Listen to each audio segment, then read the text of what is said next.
Gusto mo bang hindi siya matigil sa kakaisip sa iyo, magdamag? Hello mga guys, kumusta kayo? Panibagong araw, panibagong video na naman tayo. And sa araw na ito, isa na namang video ang aking ituturo sa inyo na simpleng gabay o simpleng mamamaraan na makakatulong sa atin. At bago ang lahat, gusto ko lang mag-disclaimer sa mga taong hindi naniniwala at hindi gusto ang mga kagaya nitong video. Please skip this video and maghanap kayo na videos na gustong gusto nyo dahil ang video na ito ay para lamang ito sa mga taong naniniwala and gusto mag-try. Sa lahat po ng mga nagko-comment po dito sa aking video dito sa loob ng aking channel, mag-ingat sa lahat ng mga nagre-reply sa inyo na dinadala kayo sa kanilang WhatsApp, iniho up upang makaiwas po tayo sa scam. Ngayon po, ituturo ko sa inyo kung paano siya hindi makatulog o lagi mag-iisip or iisipin kanya magdamag sa paggawa ng isang ritual na ito. Alam nyo ba na napakadali lamang na ritual na ito at alam nyo ba na napakabisa nito? Dahil lagi ko ito ginagawa sa aking partner, lalo na kapag kami ay magkalayo sa isa't isa or di kaya hindi siya makakauwi sa aming bahay, na sa ibang lugar siya makakatulog or sa ibang bahay kung meron siyang pinupuntahan. So ito ang aking ginagawa na hindi siya makakatulog kapag hindi niya ako kasama or hindi kami kasama ng anak niya.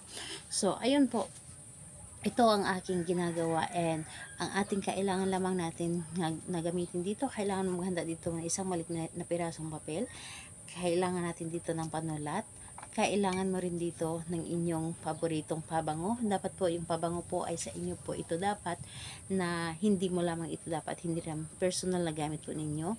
Kahit anong klase pabango, basta ito ay inyong ginagamit, yung paborito po ninyo. Kailangan din natin dito ng baso. Clear glass po dapat dapat po babasagin.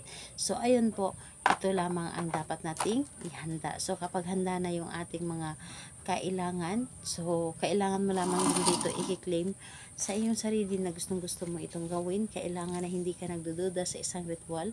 Kailangan buo ang inyong loob, tiwala, paniniwala sa dapat mong gagawin na ritual. Dahil ang paggawa ng ritual, kailangan natin dito ng ating tiwala at paniniwala.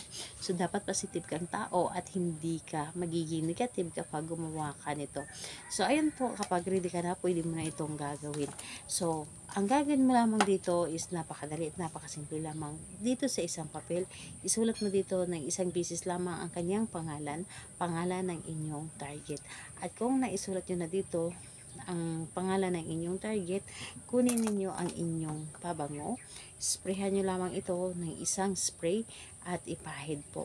And ayun po, kapag na-sprayhan nyo na ito, ang gagawin po, ilagay ang papel dito sa loob ng baso at ibulong dito ang inyong nais.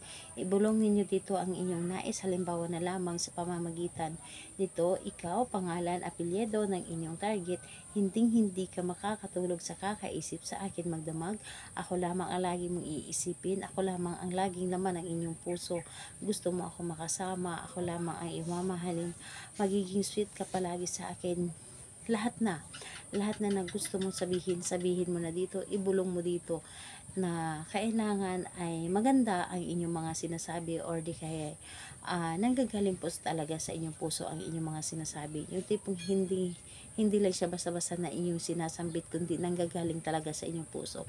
So sasabihin ninyo kung ano man ang nais ninyo, and ayun po, kailangan na buo ang inyong tiwala dito.